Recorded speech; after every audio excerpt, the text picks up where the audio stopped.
This week on the BackTable Podcast. I've debated whether or not to just start it proactively in everybody, or possibly, to your point, if someone, if you see during the procedure that maybe there's a lot of bubbles escaping and maybe that might increase their risk of having short-term urethral inflammation, that might be an opportunity to just put them on a course of Celebrex proactively. But I typically tell the patient, if you're having trouble after a week or two, just give my office a call and we'll start you on something.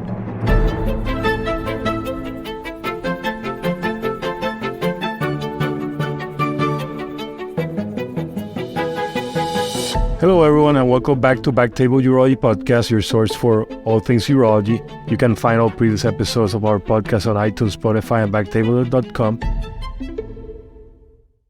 Now, a quick word from our sponsors. Today's BackTable Podcast is sponsored by Boston Scientific's Urology Division. Boston Scientific is dedicated to transforming lives through innovative medical solutions that improve the health of patients around the world. This includes solutions for benign prostate hyperplasia, or BPH, one of the most prevalent urology conditions facing men today. Boston Scientific's Rezum water vapor therapy is a minimally invasive BPH treatment that provides urologists with an efficient, durable solution that reduces prostate volume while preserving sexual function. With proven efficacy, durability, and lower clinical progression rates than daily medications, AUA guidelines support a shared decision-making process for the consideration of Rezum as a first-line treatment and alternative to medications. Additionally, if insufficiently treated BPH can negatively impact bladder function, making earlier intervention valuable for patients. Give your patients an alternative to daily medications and long-lasting BPH relief with Rezum therapy. Now, back to the show.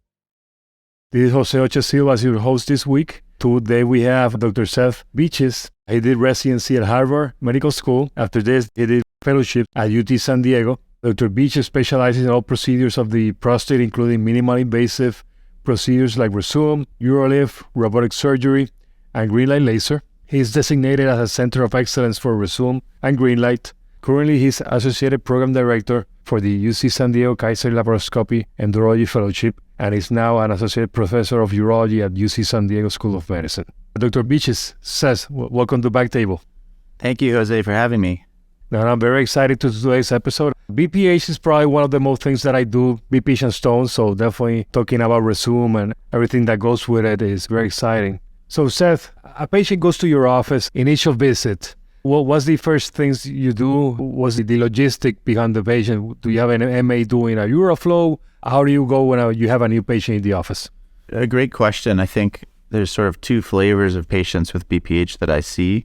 One of them is the patient who has self-referred himself in with no prior workup, and the other one is someone who might be referred from a primary care provider who's already been somewhere along several phases in the workup.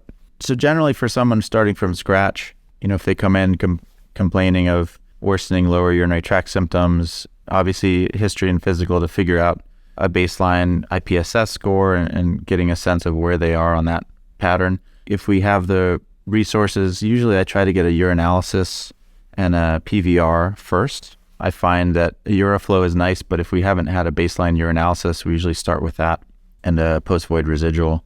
And that kind of gives us an initial picture of how well are they emptying, rule out a urinary tract infection. And then with the IPSS, getting a sense of what type of symptoms do they have. Is it more of a storage problem? Is it more of a flow, overactive bladder versus an obstructive pattern picture?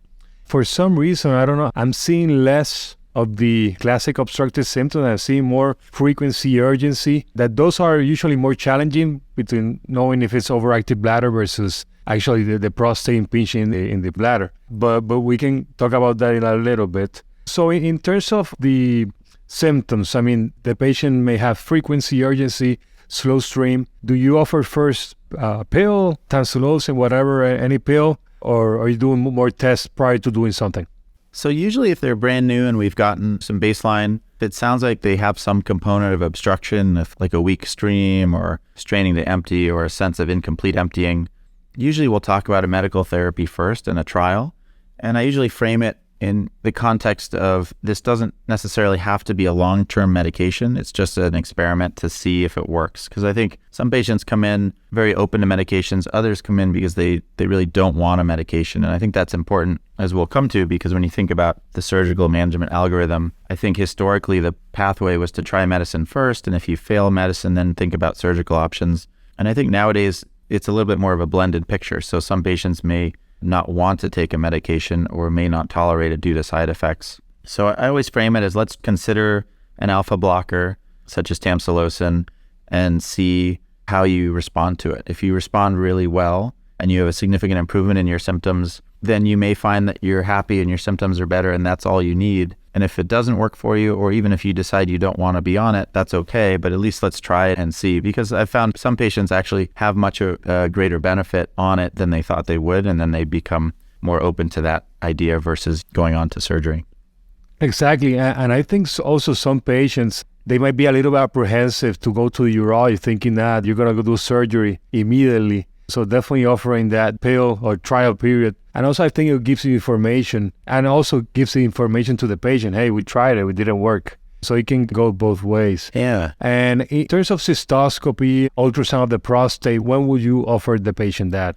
That's a great question. So especially I get a lot of patients referred in from a primary care. And so in that context, often they may have been tried on an alpha blocker already, and then either their symptoms are worsening or progressing where they don't want to be on it. So in that sense, usually if they're failing a medication, then I'll either talk about a different medication. So now that we have tadalafil as an option, sometimes that's something men are interested, especially if they have concomitant erectile dysfunction. It can be a nice way to sort of alleviate both. Sometimes people, if they're gung-ho on medicine, will talk about finasteride if their prostate is, over 30 or 40 grams. But I think usually if they come to me and they've been on medication and they're still needing to see a urologist, we're usually thinking about some kind of surgical or procedural approach. And so I usually tell them, the next step would be to do, in my practice, a cystoscopy plus a transrectal ultrasound so that we can get the full picture of the anatomy. We can look at the prostate. We can look for, is there bilobar versus trilobar hypertrophy? Do you have a median lobe? What's the distance from the varum montanum to the bladder neck? How much does the median lobe extend into the bladder? And then also, is there trabeculation and evidence of bladder strain? And then I use the transrectal ultrasound to get a good volume assessment. And I usually frame it for the patients as, this lets me give you the best picture that we can then talk through all the options. So I've found, especially in my clinic where it can be very busy and time is short and sometimes our resources are stretched, usually in the first visit, if I get a post-void residual and a urinalysis, I'll actually send them home with an information packet that talks about all the different procedures, ranging from minimally invasives to maximally invasive. And I say, go home and just read this 3-page brochure so that you know what all the different things are. And then when you come in and we do your cystoscopy and your truss, and then we'll do a uroflow after that, we can kind of talk through which procedures fit based on what we found. So I kind of streamline it into one appointment that way. And I do get a uroflow at that point too, after the cystoscopy, because you've kind of filled them up. So it kind of makes it easy to just do it then. And you mentioned the primary physician. Do you guys have a great relationship with them and they already send you the patient talking about some procedures and the patient is already more comfortable, or they just said to you, you deal with that? I'm just curious. Yeah, it's a great question. I'd say it's a mixture of both. So there are some primary care physicians and partners we have who I've met with and kind of taught them, educated them a little bit about different procedures. And then there's others who are not very open-ended. And I think, especially the minimally invasive surgical therapies like Rezum are very attractive now, especially to younger patients and other things. And primary care is very excited about that as an option. I think historically everybody knows about the TURP and even the green light and robotic. And I think the minimally invasive are growing in their appeal. And so I think primary cares are interested in that. And so having education with them a little bit about how it works can be helpful in terms of a sooner referral to a urologist. In our practice, we're trying to establish that relation with at least the primary physicians that send more, so that they know what we can offer, minimal invasive stuff, so that the patient is not scared. Or sometimes for some patients that might not be great candidates for surgery, they think that's going to be a long surgery. Definitely it's good to let them know, hey, there's minimal invasive, quick stuff, that minimal sedation or minimal anesthesia that they're going to do fine. Yeah, I think it's great. One thing I've been doing sooner in the workup too is I tend to go straight towards the cystoscopy and the truss earlier in the relationship. because I tell the patients, this isn't a commitment to get surgery or to get a procedure, but at least it gives us information about what are we up against. Because I think in the old days, you might languish on a medication or two for 2-3 years. And in fact, maybe, we know that the sooner you do a procedure in people who have severe symptoms, the better they'll be long-term. And I think one of the holy grails in BPH that we don't know yet is when is the ideal time to pull the trigger and say, this is the time for you to do a procedure, or else maybe your bladder will start getting worse and may lose function ultimately. And I think looking inside, if you see things like trabeculations or a severe median lobe, I actually try to involve the patients. So I found that probably 2/3 of them are actually interested in seeing the results. And so we will watch on the screen together, and I can show them and say, hey, look at all those trabeculations. That's a sign that your bladder has been working harder all these years. And so maybe instead of waiting another 5 years, maybe doing it sooner might make sense for you. And I found that involving the patient in the cystoscopy is very effective for counseling on next steps, but also it helps them tolerate the cystoscopy better. And I use a single-use scope with a monitor that has video on it, so I can actually record the video. And if they don't want to watch, usually once it's done, they're very happy to watch the replay on it. So I find that that's a really nice tool. Is that the Ambu? Yeah, I use the Ambu. So we have it as backup in our office. We use I think it's called the Labori now. Well, now it's Labori, but it was Congentix, and that has sheath that you toss out. Oh, yeah. So we have that as our main instrument, but then we have the Ambu as backup because sometimes those sheaths are in back order. And well, the Ambu has great visualization and very mobile, the monitor. So definitely that part is good. I have no complaints. How do you like the Congentix? Do you have a good workflow for it, out of curiosity? Yeah, I think the image of the Ambu is a little bit better.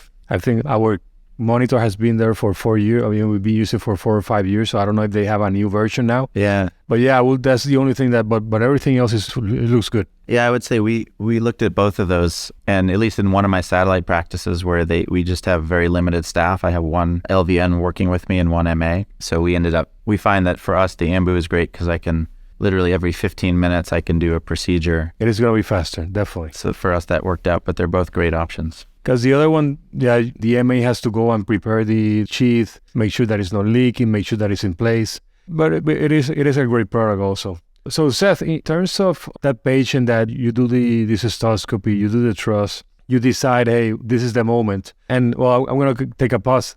You mentioned the bladder part, when it is going to be a good time to pull the trigger. And unfortunately, I mean, I guess now we know more about the bladder and how important bladder health is. Rather than just talking about the prostate obstruction, we know the side effects. And a lot of patients that they go to the primary and they do the PSA, everything is good. So they think that by just being the PSA is good, that means that the prostate is normal or that going to the bathroom is normal with age. That's not true. But definitely in terms of bladder health, how do you consult the patient? Do you mention the bladder health part prior to doing anything? Yeah, I think that's a really important point. And I've actually found now in my practice, I tend to do an aggressive amount of counseling up front before any procedure. And I usually tell the patient, especially for example, a cystoscopy. Sometimes patients come in and they say, I've had one done by another urologist 6 months ago. Do I really need another one? And I'd kind of explain to them, I think personally I'm a little greedy. And in the past, I think I've been more tolerant of outside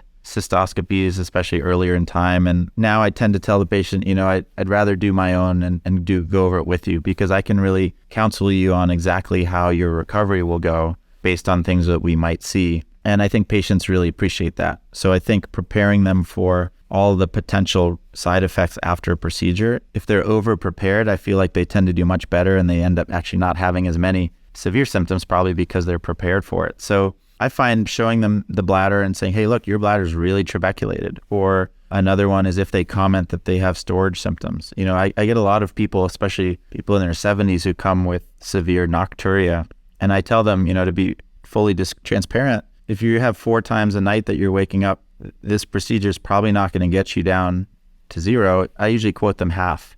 I say, we'll usually get it down by half. So if you're waking up 4 times, we'll probably get you down to waking up 2 times at night. Or if you have really bad urgency and overactive bladder symptoms, the hope is by opening your obstruction, this will cause your bladder to relax and sort of retrain and recalibrate. And hopefully those urgency symptoms will get better. But we now know probably 1 in 3 or 1 in 4 men will continue to have those kind of symptoms even if we treat the obstruction. And we may have to put you on a different kind of medicine like a beta-3 agonist later. So I've found that if I warn them up front, because a lot of them come in expecting this procedure will take them off of meds and it'll cure everything and it'll cure nocturia. And the reality is it may make it better, but it may not get it to zero, or they may continue to have storage symptoms. So I think tuning their expectations is really important and helps for the success of the procedure. And I mean, I don't know how you feel about this, but in terms of, you mentioned nocturia, I tell the patient, I think the propaganda that was created around nocturia, I think most of the time it's not BPH or anything related, because I do the AUA symptom score, and the patient, well, that's at night. During the day, I'm 0, 0, 0, 0. Well, oh yeah. So I mean, you're not having a problem of the prostate or the bladder. It's something else. You're either snoring or sleep apnea, something else, diabetes, something else. I don't know. But what are your feelings about that? That's a great point, because I would say probably, I mean, every clinic, I get a couple patients who come in with isolated nocturia. They're in their 70s. They're really tired because they're getting up so often at night, and they come to me from they're exhausted. And then, you ask them, well, how many times are you getting up during the day? And they're like, oh, I don't go to the bathroom during the day. I pee every 5 hours. It's just at night. And I always say that's a red flag, right? Because if your prostate is causing obstruction, it should be causing obstruction all the time. And it's really hard because sometimes you end up treating them with a procedure, but I think you just have to be really honest with them up front to say, listen, this doesn't quite fit the paradigm. I use the clogged toilet analogy a lot. I'm like, if your toilet is clogged at nighttime, it shouldn't unclog during the day. It's going to be clogged all the time, and we're trying to fix that. And so I do a lot of pulmonology referrals for sleep studies. I've been very impressed with how often either a CPAP mask or giving someone a CPAP mask, they may have one and they never use it, and that can be helpful. The other thing also is sometimes I'll do a trial of a beta-3 agonist alone, because that has been approved for nocturia. And I've been impressed with, sometimes that'll treat the nighttime symptoms. I'll just have them take it at bedtime.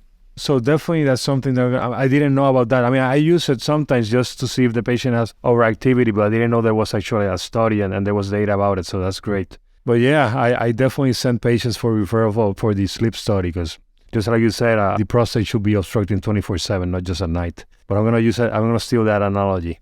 Okay, Seth, so you do the cystoscopy, you do the ultrasound, the patient has a 40, 50 gram prostate, and you guys decide, hey, we're going to do the Rezum. So I don't want to go into Rezum versus green light or something like that, but let's say you decide, let's do Rezum. Who's a candidate for Rezum? Who's not a candidate for Rezum?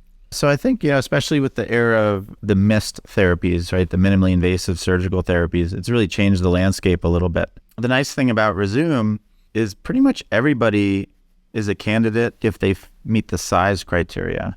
Rezum, the original studies were all done for prostates around 30 grams up to 80 grams. And so most of the data, at least that we have for the long-term outcomes, is based in that range. And so usually when I quote patients the success rates, specifically, 4% failure rate, surgical failure rate at 5 years, 1 to 2% per year, that's for prostates in that range. And the nice thing is you can do it in the office with minimal anesthesia. I usually do it in the operating room, but we use a monitored anesthesia care or less. The nice thing is there's not really there's not a contraindication. So especially people who are elderly, people who have really poor hearts, even people who are on blood thinning medications, I think this can be a pretty forgiving procedure.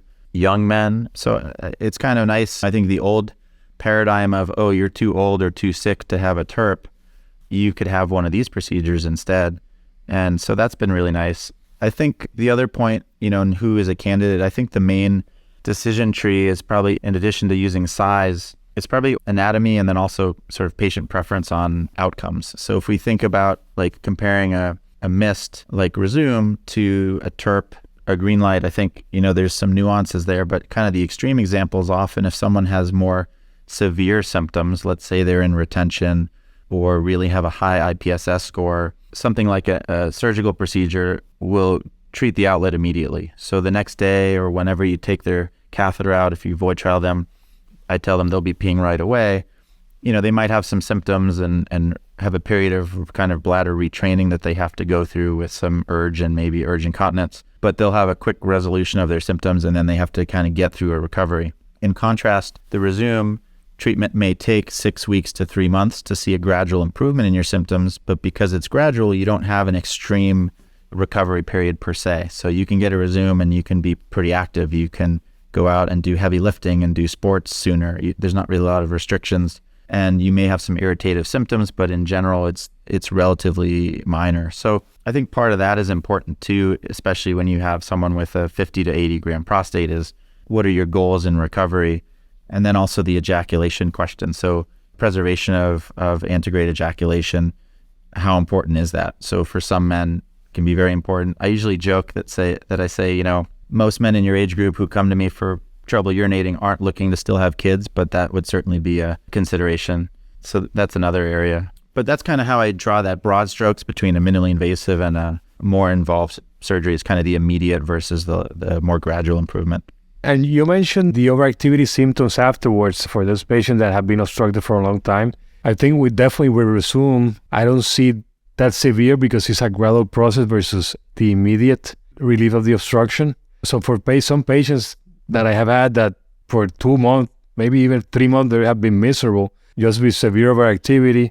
Eventually it settles down, but I haven't seen that with Rezum. So that's definitely something for those patients that have frequency, urgency, more irritative symptoms with a big prostate.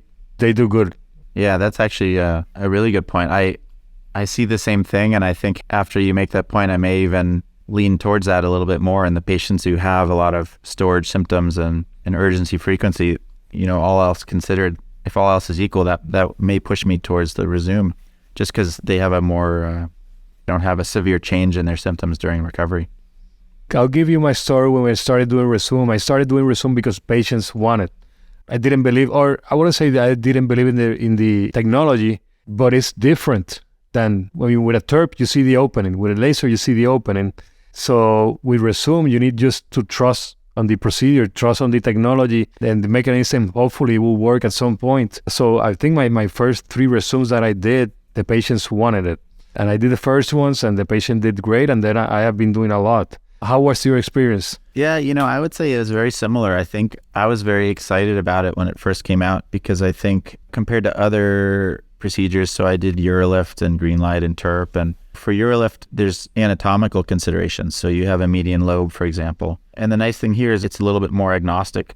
Rezum is agnostic to anatomy, and so that was nice. And I think the first few that I did, you inject the steam and you're like, maybe you see some blanching of the tissue, maybe you don't, but you don't see any big changes, right? So you're kind of thinking, oh, I hope this is where the magic happens, right? And but you don't really get that immediate feedback. And you're like, well, I hit the median lobe, I hope it goes away.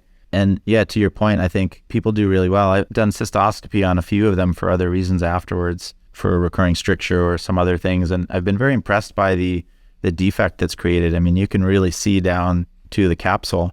We joke because we our fellows and people who do HOLIPs here, and when they look at that, they say, "Oh man, that's the capsule." They actually admit that they're impressed by what they see, which is hard for people who do HOLIPs because they're very proud of, the HOLIP is the beautiful technique to get to the capsule. And it took less than 5 minutes. What do you tell the patient preoperatively what to expect after the Rezum? So this is where I think I've evolved a little bit in my practice, because I think, like any procedure, patients go onto the internet and they read Dr. Google. And so they often come in with expectations or ideas that may not quite be accurate. And so I usually counsel them. So first and foremost, they do get a catheter. For my practice, I typically leave it in 3 days. I used to do 2 days, and I probably can go back to that someday, but I just found at 2 days, every once in a while, I would get someone who went back into retention. And so I moved to 3 days, and I haven't really had any trouble with failing void trials. If the prostate is larger, like over 70 and certainly over 80 grams, then I typically will leave it in 5 to 7 days. And I explain to them, the reason for this is just physics, right? You have a larger volume of tissue. We blast it with steam. The entire area gets swollen, edematous, and you're not able to urinate. And it takes time for all that swelling and tissue changes to start to occur. That's, I think, the big one. A lot of men are like, oh, it's a minimally invasive procedure, but wait, I need a catheter. And so I'm like, yeah, it's worth it. If you can put up with the catheter for 3 days, 7 days, and get through it to preserve ejaculation and have a pretty minimal recovery is great. And then I usually tell them, you're not going to see a change right away. You might see it as early as 3 weeks. You might start to see improvement in your symptoms, but it may take up to 3 months. And certainly by 3 to 6 months is when the studies would show that that's when you see your maximum improvement. Even if, you're not feeling like there's a difference at 3 weeks, be patient. It's going to take time. And then I also tell them, there's a chance in my practice, it's probably about 1 in 4 men may have a worsening of irritative symptoms. For me, actually, the symptom that people pick up if they're going to get something is urethral pain. It's pain at the tip of the penis. And I find it's like right at the end of voiding, sort of a terminal voiding pain. And if you ask them where it is, they always point to the tip of the penis. And I think it's related to prostate inflammation because the nerves for the prostate and the penile urethra are similar. And so I think it's just inflammation in that area. And do you think in those patients, is it smaller glands that you think that the needle went closer to the capsule, or you think that it doesn't matter? It's a great question. I'm not sure. I used to wonder if that was the case, if the needle was going deeper, closer to the capsule. But I almost wonder if it's actually the opposite and if the needle isn't deep enough. Because there's sometimes when you fire the needle in and you see a little bit of bubbles coming out from your hole while you're deploying the steam. I wonder if that bubbles coming out indicates that maybe some of the steam is escaping on the inside edge of the urethra, versus sometimes you drop the needle in and it's clean and you might see some color changes beneath the surface. I have a colleague who is convinced that you want to sink the needle deeper and not see color changes because he thinks that the color changes indicate there's steam kind of at the urothelial lining, which might be more irritative. So yeah, that's what I understand, that if you see that if you have some escaping of vapor, shouldn't cause anything long-term, but definitely the patient should have more irritative symptoms first. But yeah, to your point, I think I started doing urolift before Rezum, so I think I was trying to push the needle more, just like in the urology, you press against the prostate, but the rep told me, hey, don't push that much. For me, what I do, I push it in a little bit and then try to retarget it just a little bit, so it makes like a seal, more or less, and I don't see that much. I haven't seen in the past year, I don't see that much escape. Sometimes it happens, but I see less than what I did when I first started. Yeah, that makes sense. And I think, I've been measuring prostates now, like either on a truss or on an MRI or a CT. And, usually the ones we're treating are at least 3.5 or 4 centimeters in diameter. So I was figuring like if the needle sticks out 0.5 centimeter to 1 centimeter, it'd be unusual if you were to kind of you're probably not going to get towards the outer capsule with it. But it is impressive seeing how the steam kind of moves through that area and cleans it out if you do a cystoscopy later. I think the median lobe is one area that I think modified my practice a little bit, because I think historically the teaching is to, see the bladder neck and come back 2 fields of view or 1 centimeter distal to the bladder neck. If the median lobe encroaches into the bladder, I'll actually measure 1 centimeter back from where the median lobe starts, because I find if you start at the bladder neck, you're missing all of that kind of proximal median lobe tissue. And if I look back at the people in my small number of people who failed Rezum, that seems to be a common theme, is that there's residual median lobe tissue, either that just the steam didn't reach it, or maybe there's some weird tissue reaction. So in those cases, looking back, would you have done more treatments there, or how would you have resolved the problem? I think doing the treatment a little bit more proximal. So either more treatments or slightly more proximal, because I think in the ones that didn't work, I was a little bit more distal, and the proximal part of the median lobe remained there. So whether it means 2 more treatments diagonally from the sides and slightly closer in, or 1 sort of 12 o'clock treatment, but more proximal. Okay. And in those cases, if you go more proximal, there's more chances of retrograde ejaculation, or shouldn't matter? It's a great question. I haven't seen it, and I don't know. I guess it depends on your philosophy of what causes retrograde ejaculation or what causes antegrade ejaculation, whether it's the bladder neck closing or whether it's the paracollicular tissue, around the veru. I think there's theories that either one of those is involved in promoting ejaculation. So I don't know. I think if you stick to the median lobe tissue itself and you're just getting adenoma, I think the bladder neck is probably kind of preserved underneath there. The detrusor fibers are preserved.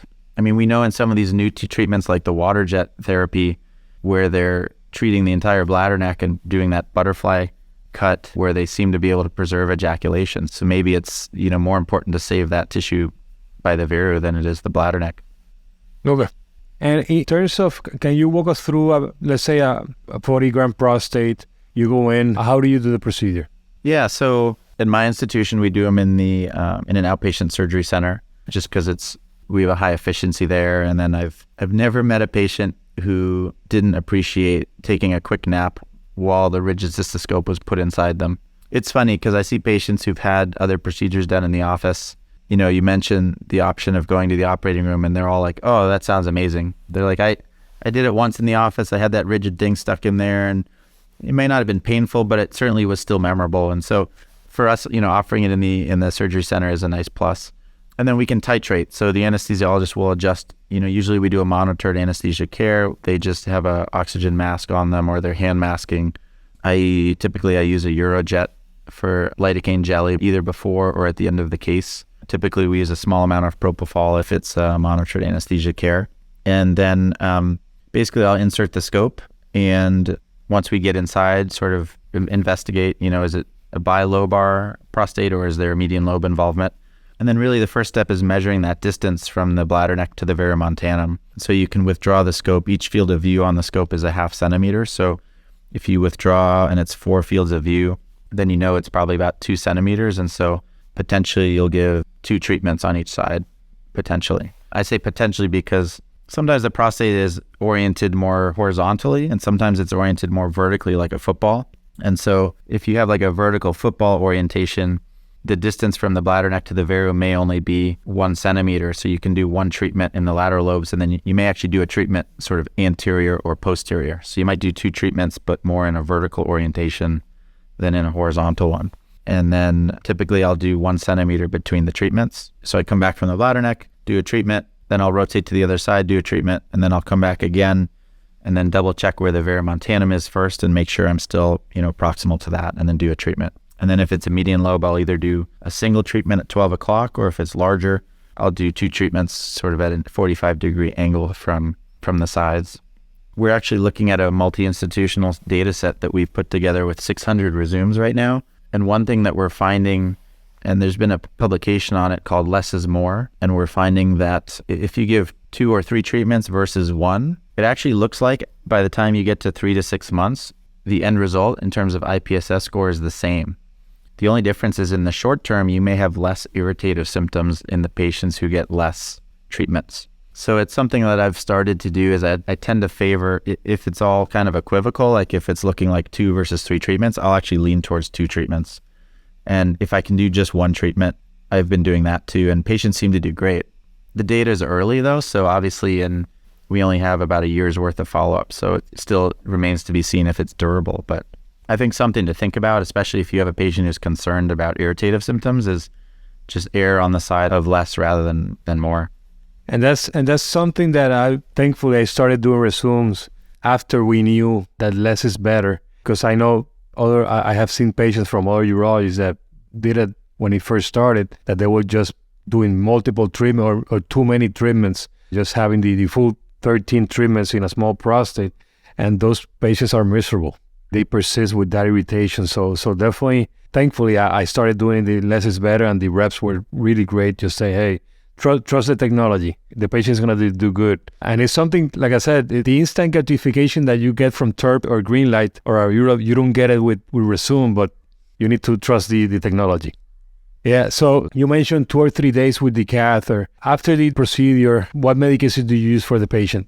So typically, most of them are already on tamsulosin, usually, because I'll either, I may even try them on it and say, hey, are you okay just continuing it through the surgery, just to help improve your chance of passing your void trial.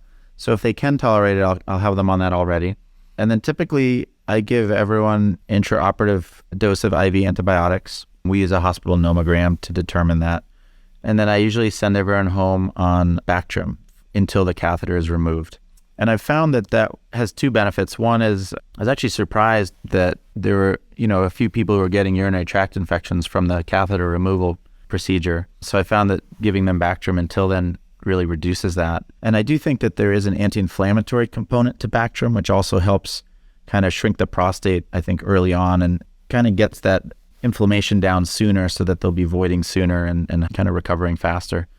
That's typically all I give them. If they're on Flomax, we'll continue it until the first follow-up visit, which I usually have around 6 weeks, and that's it. I actually, if a patient is complaining later about having that urethral burning or urethral irritative symptoms, then I'll typically give them Celebrex for 4 weeks. And I've been blown away by how effective it is. It works really well. All of their irritative symptoms go away very quickly. I've debated whether or not to just start it proactively in everybody, or possibly, to your point, if someone, if you see during the procedure that maybe there's a lot of bubbles escaping and maybe that might increase their risk of having short-term urethral inflammation, that might be an opportunity to just put them on a course of Celebrex proactively. But I typically tell the patient, if you're having trouble after a week or two, just give my office a call and we'll start you on something.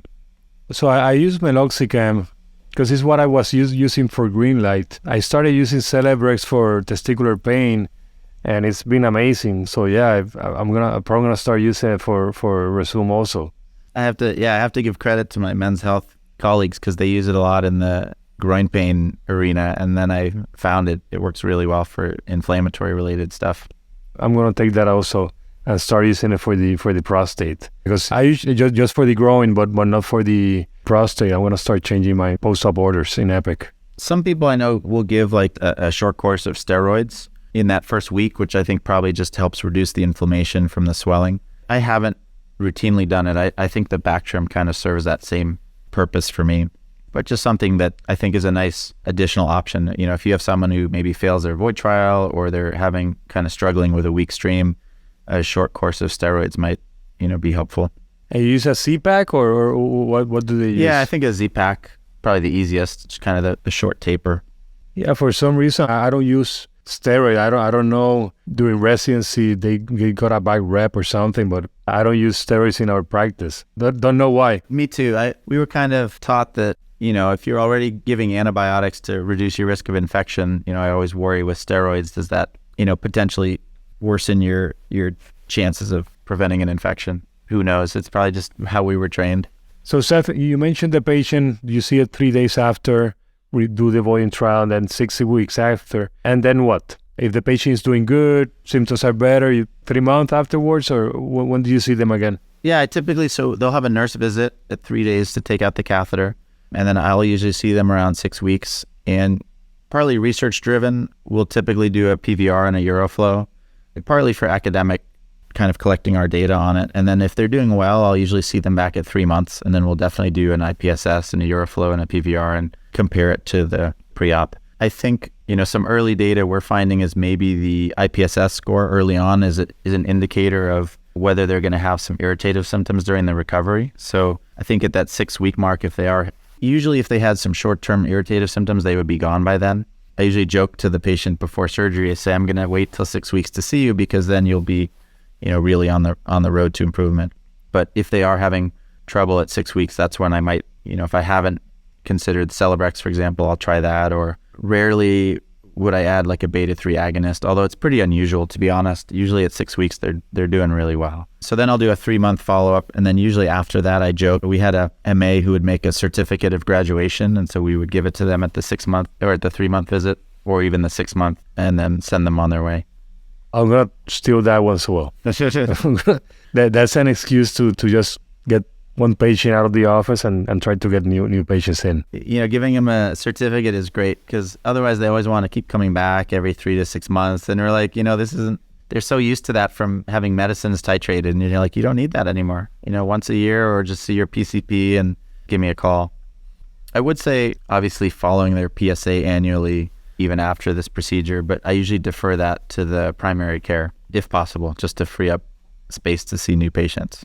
So in terms of PSA, I have seen a patients that the PSA goes up after the procedure. And I had a patient, I saw him last week, and I did the Rezum like 2 or 3 months ago, and the PSA was high, baseline was very low. So I thought, hey, don't worry, let's just wait a couple of months. But sometimes it takes a while for that PSA to go down. Yeah, I usually try to avoid it for 6 months just because I've run into that. You get a super anxious patient who, for whatever reason, is able to check his PSA every 3 to 6 months because he's just nervous. And then someone writes him an order and he checks it after the Rezum, and then it leads you down a rabbit hole, just kind of following them until they come down again. Most of the time it's just that the patient has the annual exam with the primary, and they included part of it, and it's high, and then the patient calls, they're concerned, let's wait. You had a great one last year, let's not jump into the conclusions. I was going to mention, I had a patient, I think for now, hopefully it's the only Rezum fail that I had. I took the patient to the OR, and when I was there, it was actually open. So when I did cystoscopy in the office, it looked closed, but in the OR, it was open. I was already there. I still did I did a laser afterwards. But I took patient. I showed the wife, hey, most likely it's not a prostate. It was a patient that continued with some frequency, urgency, uncontrolled diabetes. So probably just that. Was there a lot of tissue to laser, or did you incise the bladder neck, or what did you see? Yeah. Just that's typically what I would do, just because that's all there's left. Yeah, I didn't want to add any insults or anything. But it was open. It was good. Yeah.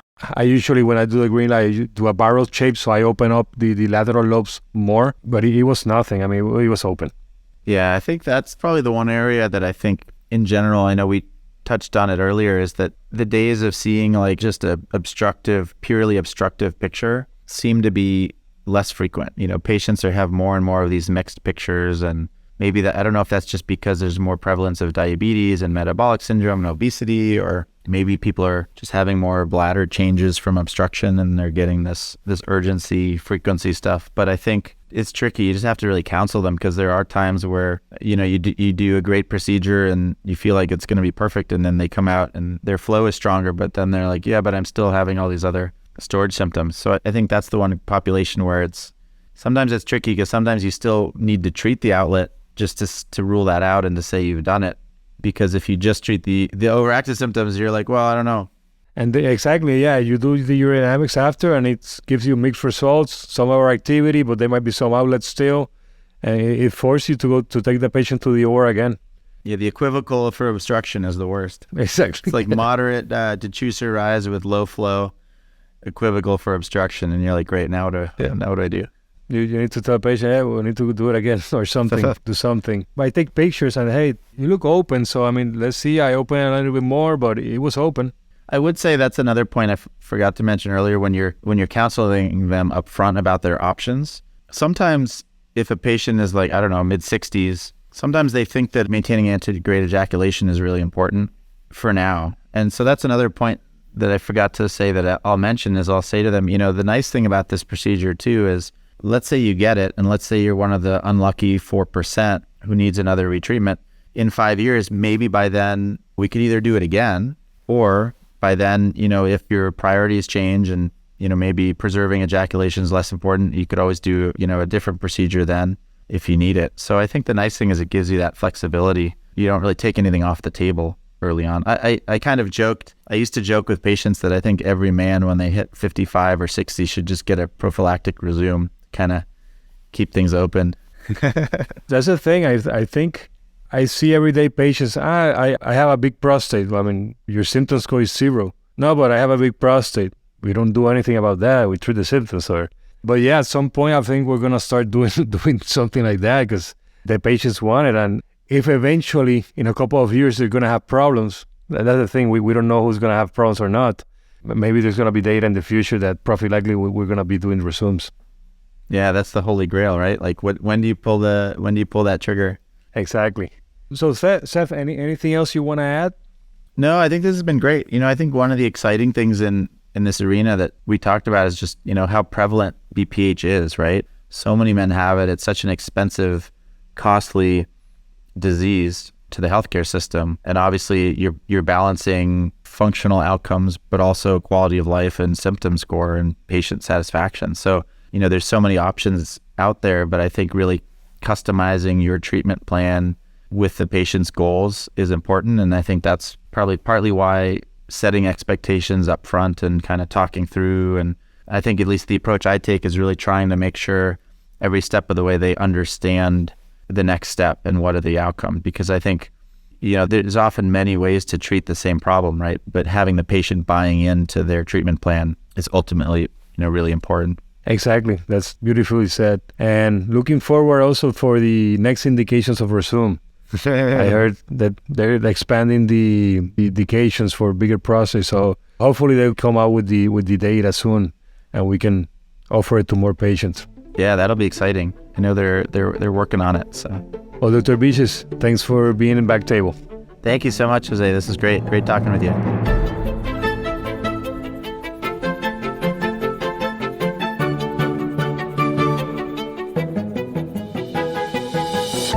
Thank you so much for listening.